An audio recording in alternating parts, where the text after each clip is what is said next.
One of the things that happens in business is you develop certain things that you're managing to. Like, let's say the typical case would be a metric. And that metric isn't the real underlying thing.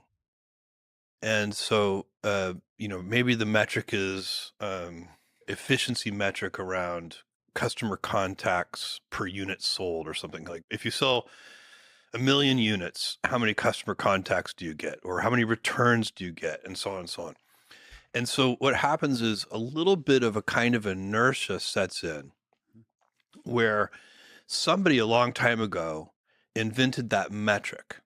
And they invented that metric. They decided we need to watch for, customer returns per unit sold as an important metric. But they had a reason why they chose that metric, the person who invented that metric and decided it was worth watching.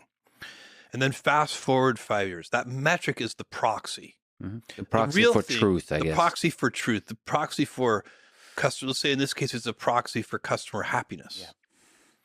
Yeah. But that metric is not actually customer happiness. It's a proxy for customer happiness. The person who invented the metric understood that connection. 5 years later, a kind of inertia can set in and you forget the truth behind why you were watching that metric in the first place. And the world shifts a little. Yeah. And now that proxy isn't as valuable as it used to be, or it's missing something. And you have to be on alert for that. You have to know, okay, I don't really care about this metric. I care about customer happiness. And this metric is worth putting energy into and following and improving and scrutinizing only in so much as it actually affects customer happiness. And so you got to constantly be on guard. And it's very, very common. This is a nuanced problem. It's very common, especially in large companies, that they are managing to metrics that they don't really understand. They don't really know why they exist. And the world may have shifted out from under them a little.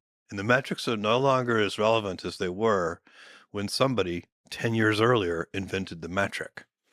And by the way, you do need metrics. Yes, you do. You can't ignore them.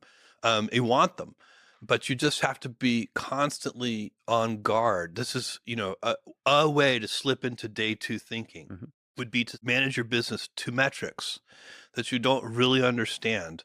And you're not really sure why they were invented in the first place. And you're not sure they're still as relevant as they used to be.